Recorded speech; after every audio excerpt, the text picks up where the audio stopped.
Wheezy out of here. Wheezy out of here.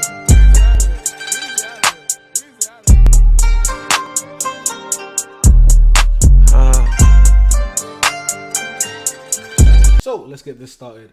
My name is Senpai Yuri. This is Senpai Yuri's Creative Studios. So glad you guys can be here. This is like the first video I'm doing. Hope I'll probably do another video on this topic, but we're getting started here. And for those that are listening, this will also be on a podcast. So thank you for listening. Thank you for watching. Don't forget to like, share, subscribe, tell your friends to tell a friend. And let's get straight into it.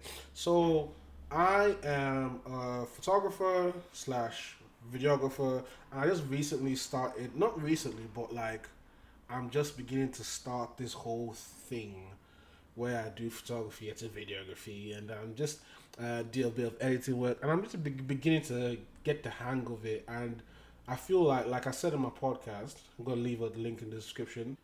I want to take you guys on the journey of being with me with the whole creative content thing.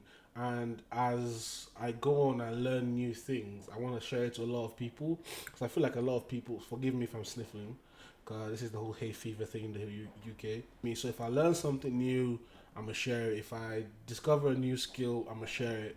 So this is like for the past few weeks, I've been really busy. I've not been really busy, but like I've had a few shoots. I've had one shoot and a couple of events, and I did a video within the whole music video vibe with Jordan. Yeah, check out his music. Loving Care out on all platforms. It's a sick song. It's a summer vibe.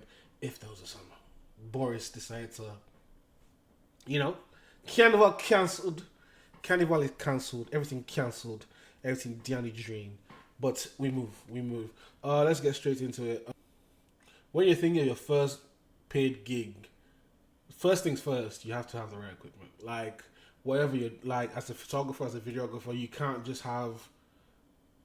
It's a really a tough one that people don't really understand. You have to have, I want to say industry standard, but close to industry standard equipment because for people to take you seriously in the future, they have to see the quality.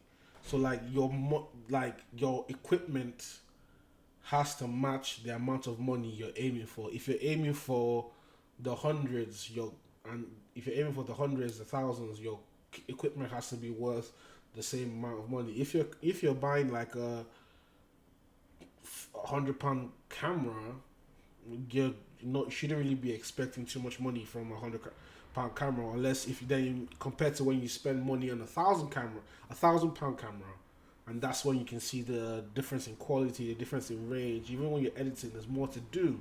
So that's first things first. You have to get the right equipment. I think I've said this so many times in on anything I've started. You just have to spend money. Like people say, oh, budget this, budget that. I keep on saying it. Budget equipment, you would get budget pay. Like it's not you just wouldn't get the right amount of pay. So you have to spend money in order to make money. No one's gonna take you serious if you're not telling them my camera costs this much, and that much. You just have to spend the money. The truth is, you're gonna have to do a couple freebies. In order to get paid, you first have to be unpaid, which is ridiculous. It's just, I find it so stupid. You have to do unpaid work, especially when you've supposedly spent so much money on equipment. You have to do unpaid work because without the unpaid work, you will never get to the paid work, which is unfortunate and stupid as the fact of being a creative. I find it so ridiculous. It's mind-boggling, but you have to just do it. And to be honest, it is very easy to do unpaid work. How many friends do you know that are dancers? How many friends do you know that are DJs? How many friends do you know that want to be influencers? And how many friends do you know that want to be rappers? Like I wouldn't say how many rappers or musicians I know. I can't count on my hands. Like everyone I know. I'm not trying to say that's an insult. Like out of 10 people, at least 4 of them want to be musicians or are closet musicians. then out of 10 people, at least one time 10 of them want to be influencers.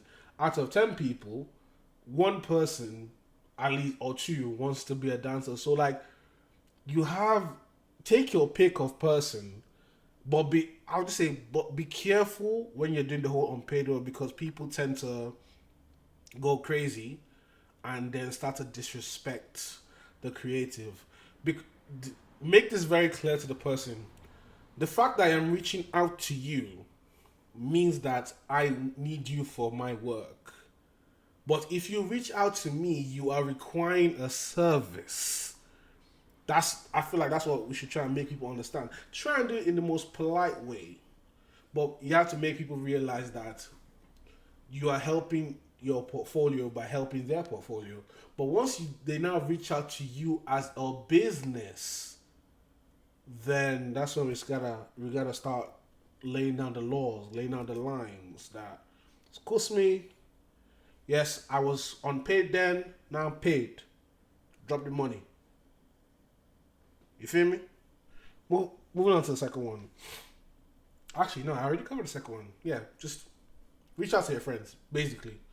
Reach out to your friends and you definitely find someone. Like, you find someone. Like, it's not that hard. Thirdly, this is the scariest one. You basically have to just put yourself out there. It is so difficult to get noticed. But here's one thing I'll tell you now. The fact that you feel that no one is watching you is true to an extent. But the other truth is no one's watching you, but someone's watching you. Just take that in. No one's watching you, but someone is actually watching you. Like that's how I've gotten my first paid gigs. I've just been doing what I can, the little bits in there, the little bits and bobs there, and then people have recommended me to other people. Some people have lost, some people have the people I worked with I've gained, and then from there on that's how I'm going right now. That's the route I'm taking because I'm just like going with the whole word of mouth. And then what I'm also trying. This is part of like how to get yourself out there. I'm just reaching out to clubs, trying to email people, going on like job sites if anyone's looking for like freelancers, just anything just to get your portfolio up. If you're reaching out to bigger companies like clubs and stuff, you might have to do free work again. But again, for like I'd rather you. This is the thing about free work when it comes to big companies, you'd rather do free work for like a club that has like events every night than reaching out to your friend that has 1,000 followers. I mean, the benefits, and you know what's also funny when you reach out to friends and they tell you, "Oh, we'll do it. Oh yeah, if you do it, I'll tag you, and it's good for exposure."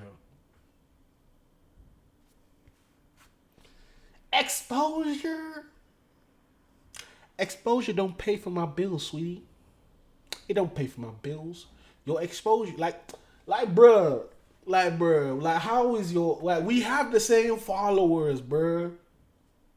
You have 2,000 followers. What are you exposing me to? What are you Sir, keep your exposure. Give me the money. That's what I want.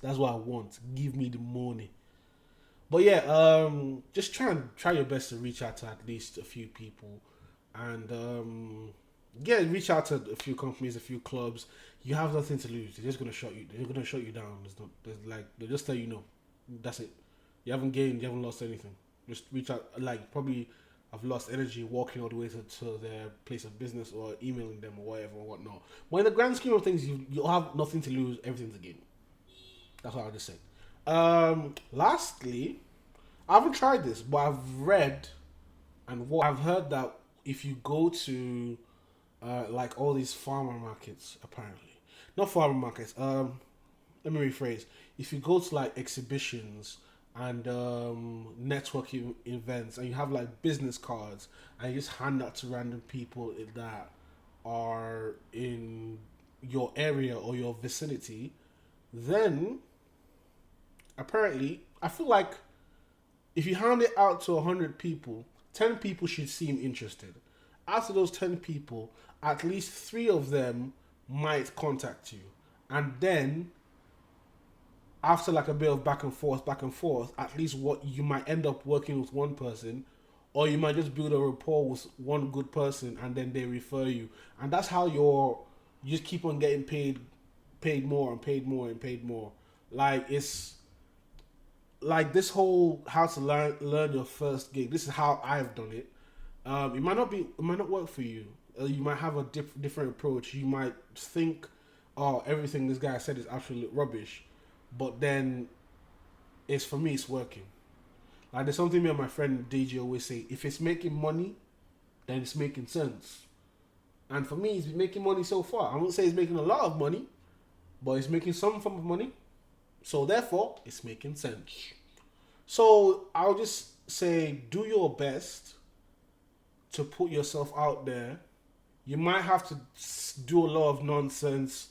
You might have to take a couple of L's here and there, but it's just all a learning curve, and you have to understand what best works for you and what you can do best for yourself to just get yourself out there, because it is very hard to be a photographer and a videographer, and it's hard to, like, because people always think that, oh, it's just point and shoot, which is not. Like, I've always told people, you are more than your camera. The camera doesn't do the work. It's the person behind the camera that does the work. So anyone that just says, oh, the camera does everything, mess up the settings for them. Put the ISO on like 2000 or even 8000 and put the aperture on the darkest and tell them, oh, yeah, go ahead and shoot. That person will be astonished, because, like I say, it's more than the camera. You are the artist, and you have to find a way to bring your vision into light. And good luck, because you are smart, you are talented, you are beautiful. Don't let anyone tell you otherwise. This has been your very favorite senpai Yuri. Now, I'll see you next